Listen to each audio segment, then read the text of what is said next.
स्वागत है आपको एक बार फिर से मेरे YouTube चैनल पर। तो आज क्लास 11 के रसायन विज्ञान अध्याय 6 में आज हम लोग पढ़ेंगे एंट्रापी क्या होता है और एंट्रापी का जो है सूत्र क्या होता है, आज इस वीडियो में बताया जाएगा। और आप सभी विद्यार्थी इसे अपने कॉपी में नोट करते चलिएगा, जिससे आपका एक नोट्स भी बनता रहेगा। तो एंट्रापी क्या है, तो इसका आंसर होगा, ध्यान से सुनेंगे, किसी निकाय के जो एंट्रापी उस निकाय के अव्यवस्था किसकी है, अव्यवस्था की माप है। मतलब अव्यवस्था की जो माप होती है उसी को क्या कहा जाता है, एंट्रापी कहा जाता है। जैसे जल में विलेय पदार्थ को जब डाला जाता है तो वह स्वतंत्र अवस्था हो जाता है और जो अव्यवस्था हो जाता है। जैसे आप सभी विद्यार्थी अपने घर पर जो है एक छोटा सा प्रैक्टिकल कीजिएगा। पहले आप एक गिलास पानी लीजिएगा और उसमें कुछ चीनी के जो है दाने को डालिएगा। वो चीनी के दाना जो जाता है अंदर तो वह स्वतंत्र अवस्था में हो जाता है, अव्यवस्था रूप में हो जाता है। उसी को क्या कहा जाता है, एंट्रापी कहा जाता है। जैसे आप सभी विद्यार्थी जब स्कूल में जाते हैं और क्लास में जब बैठते हैं तो एक क्रम से बैठते हैं, लेकिन जब छुट्टी होता है तो क्या आप लोग क्रम से निकलते हैं? नहीं, ऐसा नहीं होता है। तो इसी को क्या कहा जाता है, एंट्रापी। तो एंट्रापी समझ में आ गया होगा कि मतलब अव्यवस्था क्या है, अव्यवस्था, व्यवस्था नहीं, अव्यवस्था की क्या है, माप होता है। उसी को क्या कहा जाता है, एंट्रापी कहा जाता है। तो अब यहाँ पे इसकी परिभाषा को आप सभी विद्यार्थी नोट कर लीजिए। किसी निकाय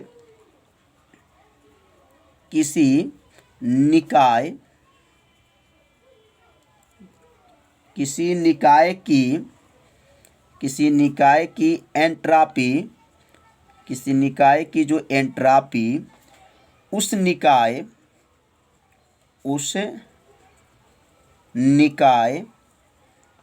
में अव्यवस्था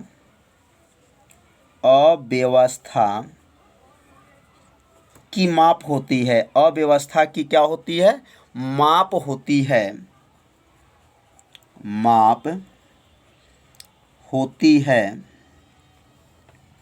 माप होती है। इसे यश से प्रदर्शित करते हैं, किससे प्रदर्शित करते हैं, यश से प्रदर्शित करते हैं। तो जो एंट्रापी क्या है समझ में आ गया होगा। जैसे आप सभी विद्यार्थी पुस्तक को एक क्रम से रखते हैं, मतलब एक ऊपर एक रख देते हैं। अगर उसी पुस्तक को जो है मेज पे बिछा दिया जाए तो क्या हो गया, अव्यवस्था हो गया। तो अव्यवस्था ही क्या है, एंट्रापी होता है। तो किसी निकाय के एंट्रापी उस निकाय में अव्यवस्था, ध्यान दीजिएगा, यहाँ पर ध्यान देना है, अव्यवस्था की माप होती है, उसे क्या कहा जाता है, एंट्रापी कहा जाता है। और इसे यश से प्रदर्शित किया जाता है। अब यहाँ पर थोड़ा सा ध्यान दीजिए विशेष बातों को। यदि, अब यहाँ लिखेंगे यदि एंट्रापी में परिवर्तन, यदि क्या लिखेंगे, एंट्रापी में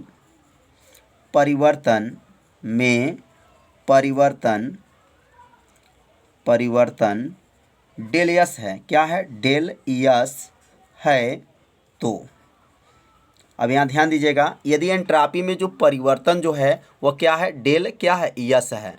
अब यहाँ पे डेल यस है तो यहाँ पहली बात समझेंगे, पहली विशेष, यदि, ध्यान देंगे क्या लिखेंगे यहाँ पर, यदि जो है डेल यस, यदि डेल यस बराबर पॉजिटिव, अगर पॉजिटिव है, मतलब एंट्रापी में अगर परिवर्तन पॉजिटिव है तो ध्यान दीजिएगा, तो क्या होगा, अव्यवस्था में क्या होता है, वृद्धि होता है।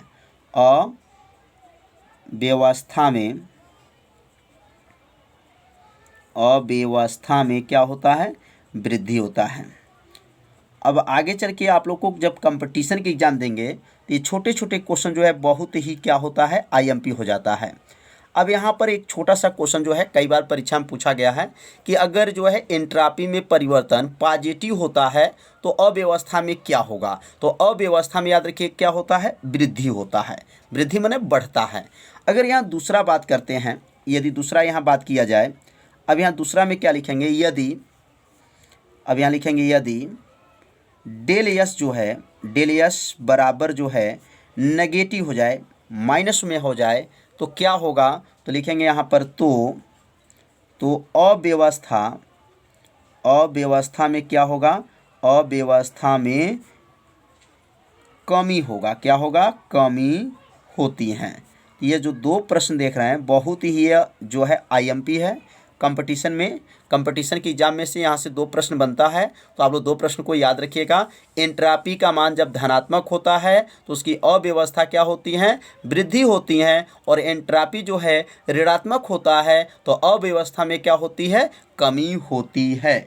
अब यहाँ जैसे एग्जाम्पल देख लेंगे, एंट्रापी के कितने एग्जाम्पल है, और यहाँ पर एग्जाम्पल भी लिख लेंगे। जैसे अब जैसे पहला क्या है, जब जल में बताया गया है, जल में जब विलेय पदार्थ, विलेय पदार्थ मतलब जो है चीनी हो या नमक हो, तो लिखेंगे जल में जो विलेय पदार्थ घोलने पर विलेय के जो अणु होते हैं वो घूमने के लिए क्या हो जाते हैं, स्वतंत्र हो जाते हैं, स्वतंत्र मिलती हैं, अतः उसमें डेल एस का मान जो मतलब एंट्रापी में वृद्धि जो होता है वो क्या होता है, बढ़ता है, क्या होता है, बढ़ता है। तो यहाँ पहला जो एग्जाम्पल लिख लेंगे यहाँ पर, जैसे पहला है जल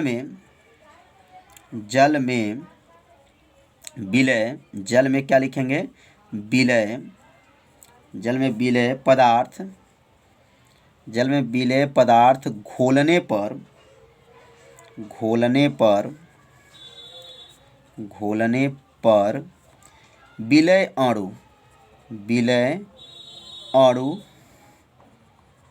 विलय अणु को घूमने की, अणु को घूमने की, घूमने की स्वतंत्रता, स्वतंत्रता, स्वतंत्रता मिलती है, स्वतंत्रता क्या होती है, मिलती है, मिलती हैं, अतः जो है, अतः डेल एस, डेल एस का नाम क्या है, एंट्रापी में, एंट्रापी में क्या होती है, एंट्रापी में मान, एंट्रापी में मान बढ़ती है, मान क्या होती है, बढ़ती है।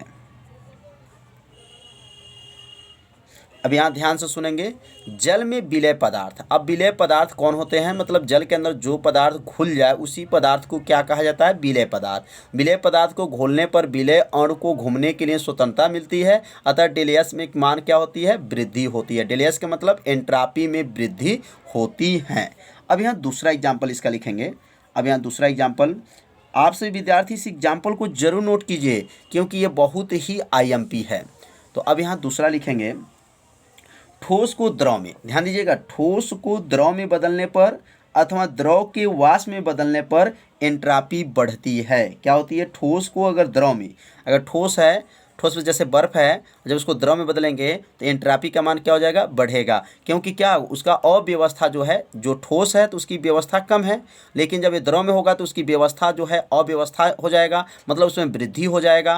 तो यहाँ लिखेंगे, यहाँ पर दूसरा लिख लेंगे, ठोस, जैसे बर्फ ठोस में है तो बर्फ जो ठोस में है तो उसकी जो व्यवस्था आपका क्या है, मतलब बहुत कम है, लेकिन जब वो द्रव में हो जाएगा तो उसकी अव्यवस्था हो जाता है, क्या हो जाता है, अव्यवस्था हो जाएगा।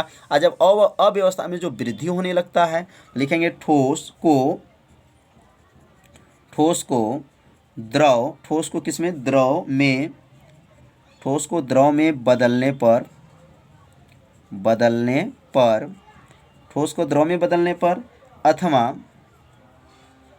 अथवा, अथवा द्रव, द्रव को वाष्प में, ध्यान दीजिए, द्रव को किस में, वाष्प में बदलने पर, वाष्प में बदलने पर, बदलने पर, पर एंट्रापी, एंट्रापी का मान बढ़ता है, एंट्रापी का मान क्या होता है, बढ़ता है। ध्यान दीजिएगा कैसे बढ़ रहा है, जब ठोस है द्रव में बदलेंगे तो उसकी अव्यवस्था जो है आकार क्या हो जाएगा, बढ़ जाएगा, इसलिए एंट्रापी का मान क्या होगा, बढ़ेगा। द्रव को वाष्प में बदलने पर एंट्रापी का मान क्या होता है, बढ़ता है। किंतु अब यहाँ से इसका विपरीत किया जाए, उल्टा कर दिया जाए, किंतु, किंतु अब यहाँ लिखेंगे द्रव को, अब ध्यान देंगे, द्रव है, द्रव को किस में बदल दिया जाए, ठोस में। द्रव को किस में, ठोस में बदलने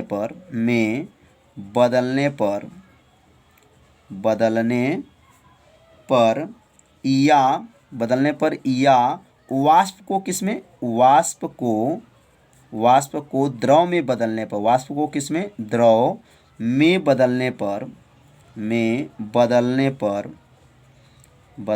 पर एंट्रापी का मान, किसका, एंट्रापी का मान क्या होता है, तो एंट्रापी का मान जो है घटता है, एंट्रापी का मान घटता है, एंट्रापी का मान क्या होता है, घटता है। बस थोड़ा सा आप लोग ध्यान दीजिएगा, क्या है, ठोस को द्रव में बदलते हैं, जब ठोस है उसको द्रव में बदले अथवा द्रव को वाष्प में बदले तो एंट्रापी का मान क्या होता है, बढ़ता है। किंतु जो है द्रव को अगर ठोस में बदल दें, मतलब यहाँ पर उल्टा हो गया, द्रव को ठोस में बदले या वाष्प को द्रव में बदलने पर एंट्रापी का मान क्या होता है, घटता है। तो इसे अपने कॉपी में क्या कीजिए, नोट करते चलिए। अब यहाँ पर इसका तीसरा समझेंगे। अब तीसरा क्या है, बहुत आसान है। किसी रासायनिक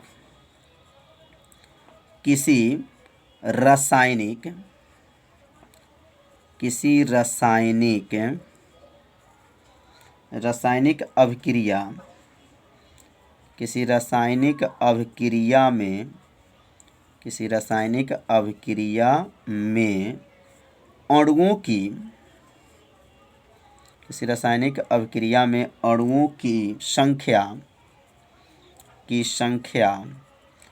बढ़ने पर, संख्या क्या होता है, बढ़ने पर डेलियस का नाम क्या है, एंट्रापी में वृद्धि, मतलब डेलियस का मान क्या होता है, बढ़ता है, मान बढ़ता है। अब यहाँ पे समझ लेंगे, किसी रासायनिक अभिक्रिया में अणुओं की संख्या बढ़ने पर डेलियस का मान क्या होता है, बढ़ता है। डेलियस का नाम है एंट्रापी में वृद्धि या परिवर्तन, ये मान बढ़ता है। जैसे एग्जांपल समझ लेते हैं। अब यहाँ 2NH3 ये देखें अमोनिया है, जब इसको गर्म करेंगे तो ये बनेगा नाइट्रोजन, क्या बना, नाइट्रोजन, और ये बनेगा हाइड्रोजन। तो यहाँ पर अणुओं में क्या हो रहा है, वृद्धि हो रहा है। यहाँ पर जो है एक पदार्थ था, गर्म किए हैं तो यहाँ पे कितने पदार्थ हो गए, 2 पदार्थ बन गए हैं। तो यहाँ पर क्या है, माने रासायनिक अभिक्रिया के अणुओं की संख्या बढ़ने पर इसका डेलियस का मान क्या होगा, बढ़ेगा।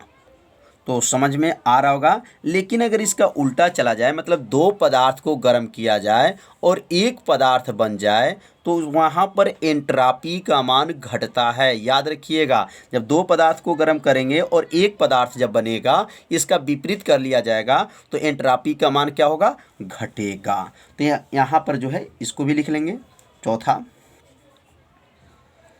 चौथा है, किसी रासायनिक अभिक्रिया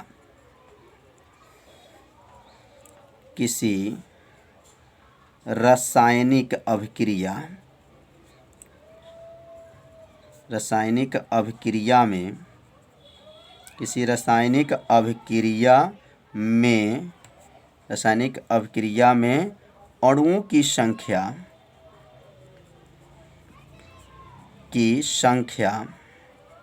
घटने पर, अणुओं की संख्या क्या लिखेंगे, घटने पर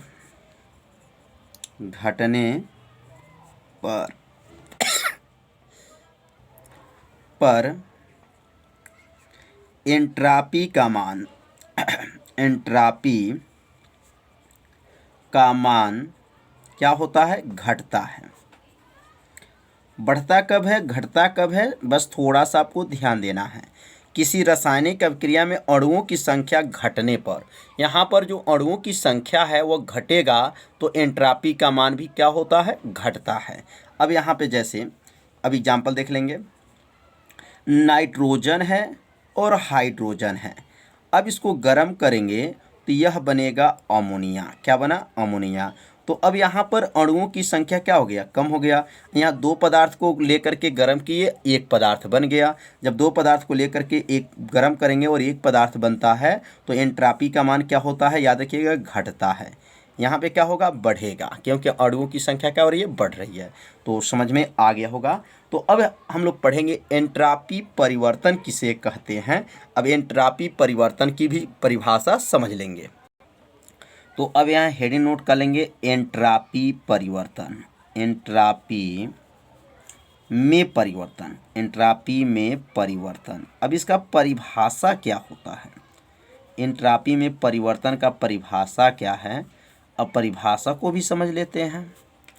तो अब यहाँ पे जो है इसका पहले सूत्र लिखा जाएगा, डेल यस बराबर होता है सिग्मा यस, मतलब इसको योग बोलते हैं। यहाँ लिखेंगे उत्पाद, क्या लिखेंगे, उत्पाद माइनस सिग्मा यस अभिकारक, अभिकारक। तो अब इसका परिभाषा अगर बोलना है तो इसका परिभाषा जो है एंट्रापी में जो परिवर्तन होगा, जो इसी में इसका परिभाषा जो है क्या है, छिपा हुआ है। बस सीखना है कैसे परिभाषा को बनाना है। तो यहाँ लिखेंगे, यह कहेंगे उत्पादों के एंट्रापी में परिवर्तन और अभिकारक के एंट्रापी में परिवर्तन के अंतर को क्या कहेंगे, के अंतर, अंतर माने ये माइनस को अंतर बोलते हैं, अंतर को एंट्रापी में परिवर्तन कहा जाता है। इसे डेल यस से प्रदर्शित करते हैं। और जो इसका मात्रक जो होता है केल्विन, ध्यान देंगे कैलोरी प्रति जो है केल्विन मोल होता है। तो यहाँ पर इसकी परिभाषा कैसे लेंगे, पहले इसका नाम लिखेंगे और इसका जो नाम लिखेंगे। तो क्या लिखेंगे यहाँ पर, लिखेंगे यहाँ पर उत्पादों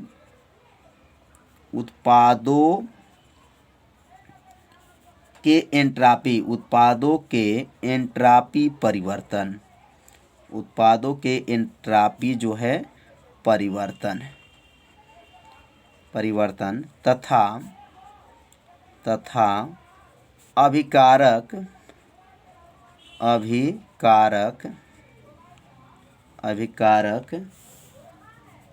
के एंट्रापी परिवर्तन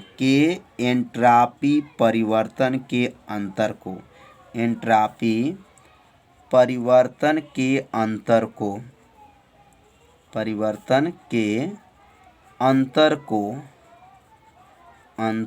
को एंट्रापी में परिवर्तन कहते हैं, एंट्रापी में परिवर्तन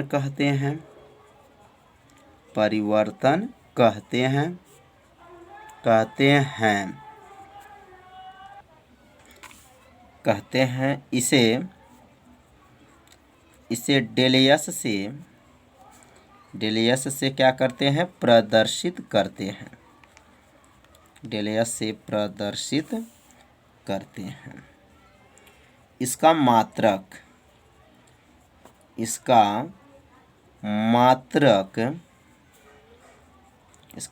आप लोग याद रखिएगा, मात्रक होता है कैलोरी, क्या होता है, कैलोरी प्रति केल्विन मोल, क्या होता है, केल्विन मोल। इसका मात्रक क्या होता है, कैलोरी प्रति केल्विन मोल होता है। या इसका दूसरा भी मात्रा लिखना चाहे तो लिख देंगे जूल, क्या होता है, जूल प्रति क्या होता है, केल्विन, जूल प्रति केल्विन मोल। इसका दो मात्रक होता है, पहला क्या बताया गया, कैलोरी प्रति केल्विन मोल या जूल प्रति केल्विन मोल होता है। तो समझ में आ गया होगा कि एंट्रापी में परिवर्तन की परिभाषा क्या था। तो इसका परिभाषा इसी सूत्र में छिपा हुआ है, बस बनाना सीखना है।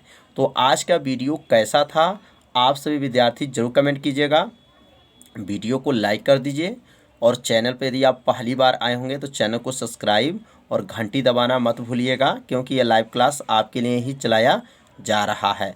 तो ये वीडियो को ज़्यादा से ज़्यादा अपने सभी दोस्तों के पास ज़रूर शेयर कीजिएगा। तो मिलते हैं अब अगले भाग में, तब तक के लिए सभी विद्यार्थियों को नमस्कार।